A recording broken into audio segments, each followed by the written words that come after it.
Terus udah papa bilang, kamu mendingan cari kerja gitu kan, mendingan cari kerja gitu kan, ketahuan hasilnya ada uang, kamu bisa buka usaha, bisa ngapain lagi uang kamu, nanti kamu bisa pakai buat belanja ini belanja itu. Kalau misalnya di sana ya kamu lama dong, setahun gak dapat apa-apa gitu. Terus dalam hati Adri mungkin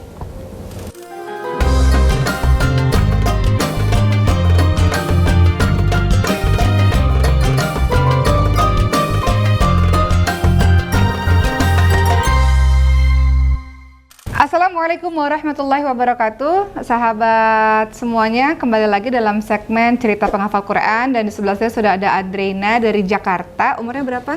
19 tahun. 19 tahun. Adrena sekarang lagi belajar di Maskan Hufad. Dan kita akan dengar cerita dari Adrena, background keluarganya seperti apa, dan kemudian kenapa Adrena mau menghafalkan Quran. Kita akan mendengar cerita dari Adrena, kenapa sih mau menghafalkan Quran, dan background keluarganya seperti apa sih. Silakan Adrena berbagi pada kita semua. Ya, terima kasih Uma sebelumnya. Sini Adri pengen bercerita Uma mengenai latar belakang keluarga Adri bagaimana. Pertama, Adri ini berasal dari keluarga umum, atau bisa disebut kayak keluarga broken home sebenarnya. Broken home. Jadi Adri sebenarnya udah ditinggal sama orang tua, terutama ibu udah lama. Sejak Adri usia sekitar umur di saat SD 4 tahun, itu mama udah meninggal tahun 2011. Oh, mama meninggal dunia? Mama udah meninggal. Ya. Oke. Udah meninggal. Nah, semenjak dari situ, Mama meninggal dunia waktu Adri umur berapa? SD kelas 4 tahun itu sekitar mungkin 10 tahun tua. Oke. Jadi Bapak dan Ibu bersama? Iya, bersama. Kemudian Ibu meninggal? Iya, Ibu meninggal. Ketika Adri kelas 4 SD. 4 SD. Mau kelas 5. Oke. Di sini Ibu meninggal. Nah, setelah di situ, setelah sekian beberapa lama, ayah itu menikah lagi. Ayah menikah lagi tahun 2015. Namun sebelum di tahun-tahun sebelumnya, kita masih bersama ayah. Masih kan anak mama itu masih 3 bersaudara. Jadi kita masih tinggal sama-sama sama papa. Namun tapi papa udah memutuskan untuk menikah lagi tahun 2015. Papa memutuskan untuk menikah lagi kan. Nah, mulai dari situ, sebelumnya mungkin papa menikah nggak ada maksudnya nggak ada komunikasi dengan kita gitu. Papa nggak nanya nggak ada meminta kita untuk keputusan dari kita gitu, anak-anaknya kira-kira mau apa enggak nih untuk kayak ini gini, nerima ibu baru lagi apa gimana kan. Nah, tiba-tiba kita papa udah nerima, udah mau ini memutuskan menikah. Ya kita mau nggak mau sebagai anak, ya udah itu kan untuk orang tua, untuk papa mungkin lebih baiknya gimana gitu kan. Kita ada abang apa ada adik? Ada anak terakhir. Anak terakhir gitu. Jadi ya udah ikut aja lah kita anaknya, ya udah ikut aja. Nah, setelah beberapa lama kita tinggal lah itu bersama ibu baru kita di rumah mama ini kan. Rumah mama ini selama 2 tahun. Selama 2 tahun Uma. Selama di sana tinggal, mungkin yang namanya sama ibu baru kan kayak bagaimana ya Uma ya. Jadi nggak ada kecocokan apa kayak gimana, kayak gitu-gitu. Kita juga anak mama juga mungkin nggak cocok sama orang tua, sama ibu baru kita. Dan akhirnya di situ ada sekarang ada konflik, itu akhirnya memutuskan ibu-ibu kita untuk keluar gitu, untuk pindah, untuk balik lagi ke rumahnya. Oh, jadi ibu sambung ini konflik dengan anak-anak? Iya, karena nggak cocok gitu. Nggak cocok. Akhirnya ibu pulang, ibu sambung ini pulang ke rumahnya lagi. Tapi dengan kondisi papa masih di sini. Papa masih di rumah, kadang-kadang mungkin papa balik lagi ke rumah istrinya kayak gitu. Tapi mungkin sekian lama itu mungkin papa juga nggak bisa, maksudnya nggak ini ya, maksudnya lebih ke ibu istri barunya. Akhirnya papa juga memutuskan untuk keluar dari keluarga kita. Dan akhirnya sekitar tahun 2019 itu kita pun ditinggal sama papa. Jadi 3 bersaudara tinggal di satu rumah tanpa papa, tanpa orang tua lagi, khususnya tanpa orang tua lagi. Tapi alhamdulillah untungnya kita masih punya ada tante yang ngurusin kita gitu, tante dari adiknya mama masih ada untuk mau ngurusin kita gitu. Walaupun kita tanpa orang tua, tanpa bimbingan orang tua gitu. Apalagi Adri saat itu kan masih SMA ya, 2019 itu masih SMA kan. Adri umur SMA berapa? Abang-abang umur berapa waktu itu? Abang itu waktu itu usia mungkin apa ya, sekitar usia 20-an nih kayaknya. Adri itu kan sekarang usia 19 tahun maksudnya. Ya, beda tahun. Kakak tuh cuma usia 2 tahun, yang satu lagi kakak cuma beda setahun doang. Oke. Jadi papa memutuskan untuk tidak bersama dengan anak-anak, Iya. bersama dengan ibu sambung pada saat Adri umur Dia SMA kelas 1. SMA kelas 2 misalnya. umur sekitar 16 tahunan 16 lah. tahun ya, segitu. Oke. SMA di situ. Dan saat-saat itu kan saat-saat dimana kita sebenarnya membutuhkan bimbingan dari orang tua, lagi membutuhkan arahan, apalagi kan lagi masa-masa dimana nih kita menentukan tujuan hidup kita nanti gimana kayak gitu kan, Uma. Papa bilang apa waktu papa memutuskan untuk tidak lagi di rumah bersama dengan anak-anak? Sebenarnya itu gimana ya, Uma, Papa juga nggak ada komunikasi sama kita gitu, Uma. Kayak misalnya kayak ya udah dia tinggal pergi aja gitu loh, Uma. Nggak ada bicara-bicara. Maksudnya kayak gimana? Paling cuma mungkin bilang ke kakak-kakak tadi gitu ya, Uma ya. Mungkin nanti Papa pengen tinggal di kampung gitu, bisa tinggal di rumah dengan istri barunya gitu kan. Ya kalian di sini aja, mungkin kalian di sini kalau misalnya ada apa-apa nanti bisa hubungin Papa di kampung kayak gitu-gitu. Tapi Papa masih memberikan nafkah untuk anak-anaknya. Saat itu, nah sebelum saat itu masih sebenarnya masih memberikan gitu, kira-kira apa yang kurang masih sebulan masih dikasih, kayak gitu-gitu. Untuk keperluan sekolah kan masih masih sekolah, kakak juga masih sekolah. Nah abang juga kan udah mulai kerja kan, abang udah mulai kerja. Nah saat itu masih dikasih kayak sebulan apa yang perlu kayak gitu-gitu untuk kakak sama Adri gitu kan. Tapi mungkin sekian kesini udah makin kesini Udah nggak lagi. udah nggak lagi kayak gitu kan. Apalagi yang pas terakhir ini kan Adri mau lulus SMA itu, lulus SMA.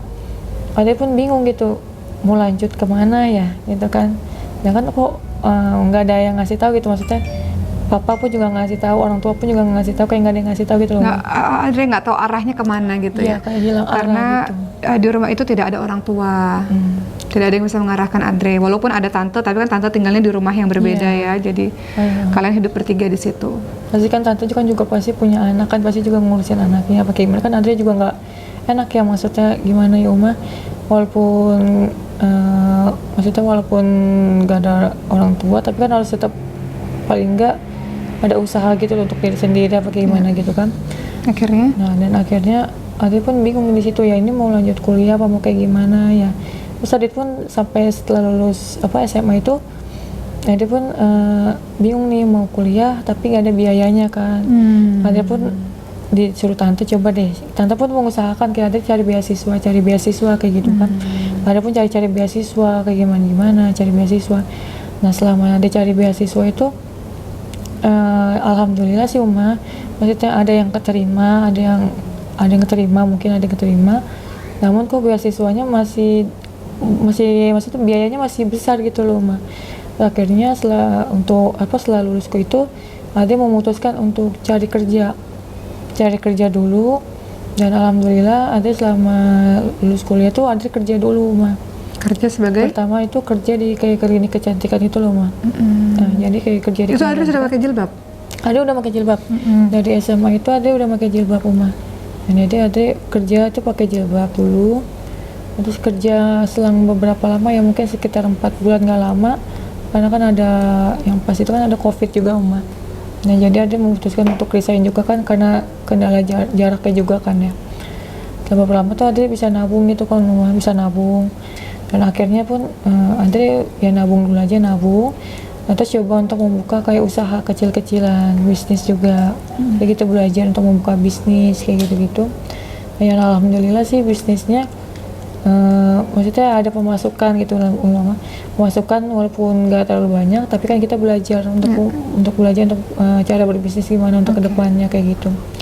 Nah terus setelah sekian lama Andre pun kayak merasa kok kayak gini-gini aja ya hidupnya, maksudnya kok kayak nggak ada, maksudnya kayak nggak bermanfaat takutnya gitu loh, walaupun kayak setahun kayak gini-gini nggak kuliah juga enggak, belajar juga nggak bisa kan gitu kan.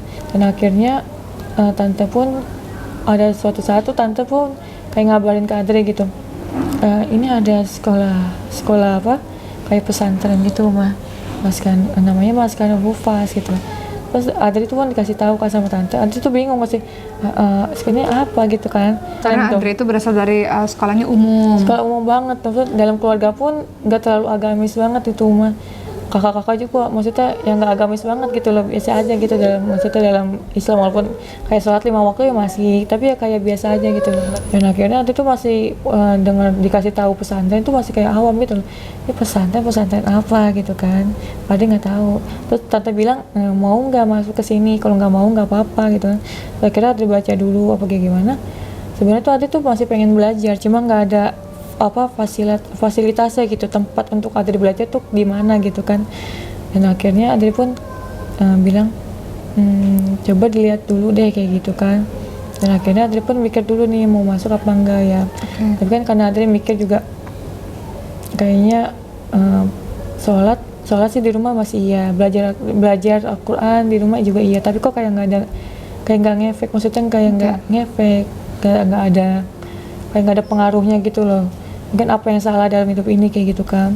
Apalagi sebelumnya juga Adri kan dalam lingkungan juga gimana ya, masih bergaul dengan teman-teman yang ya kalau bisa dibilang suka pulang malam kayak gitu, masih pulang malam, teman juga banyak kan teman-teman laki-laki kayak gitu loh. Karena kan nggak ada pengawasan orang tua ya, iya, jadi Adri ya udah pulang malam juga ya udah gitu ya. Kayak bebas gitu loh, nggak ada yang marahin ya. Iya, nggak ada yang marahin juga, jadi kayak gimana ya, mikirnya juga ya udah gitu, nggak apa-apa, mungkin main pulang malam kayak gitu-gitu.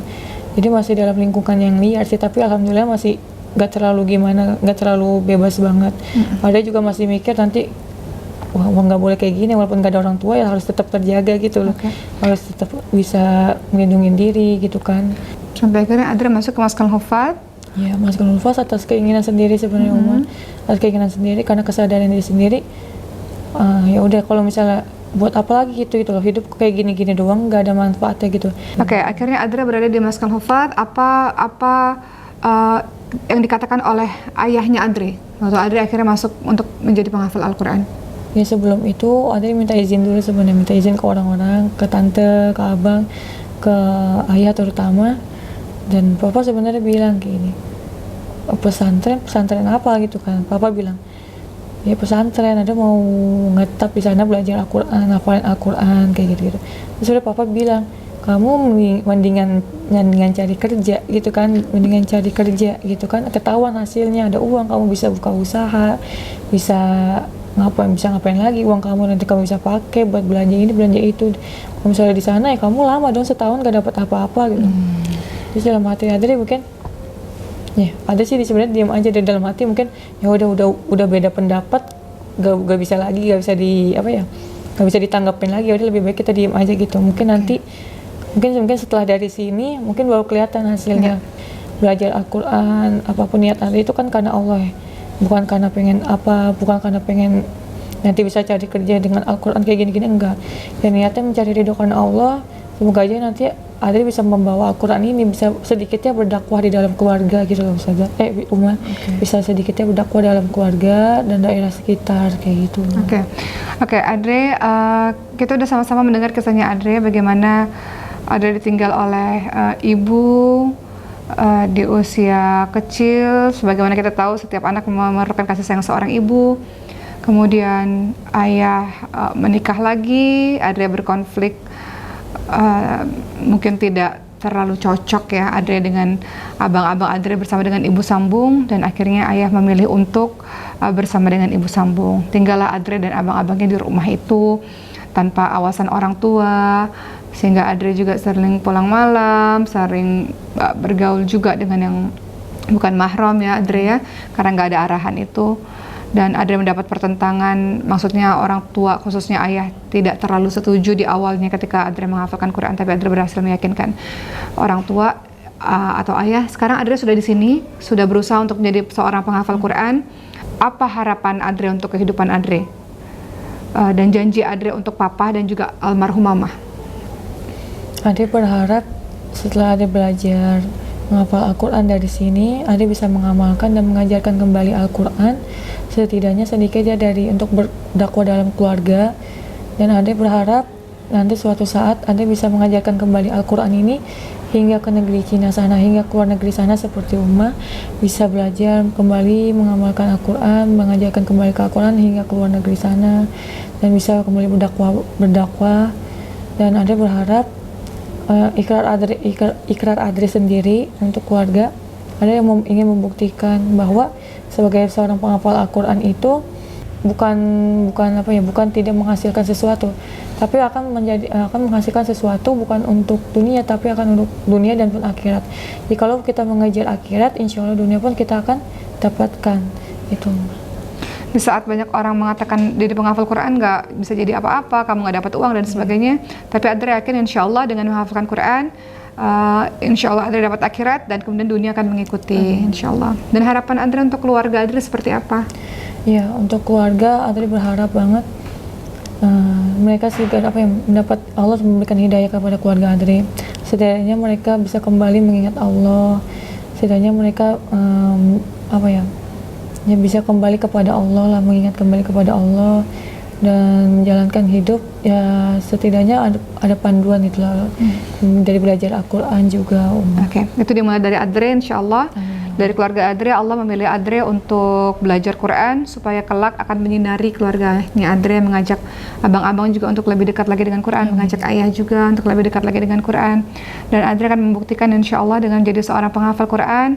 Kita tidak pernah tahu rahasia Allah, tapi selalu yakin bahwa selalu ada keberkahan Al-Quran. Adri bisa menjadi orang yang sangat hebat di dunia dan di akhirat insya Allah, selama ikhlas lillah karena Al-Quran.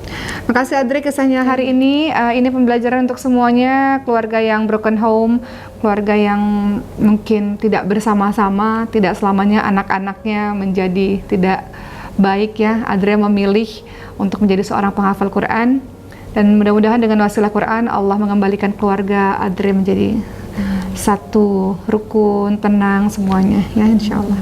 Terima kasih Adri, terima kasih sudah menonton. Kita ketemu lagi di episode berikutnya dengan cerita penghafal Quran yang lainnya. Assalamualaikum warahmatullahi wabarakatuh. Maskanul Hufadz, menuju peradaban dunia dengan generasi mulia.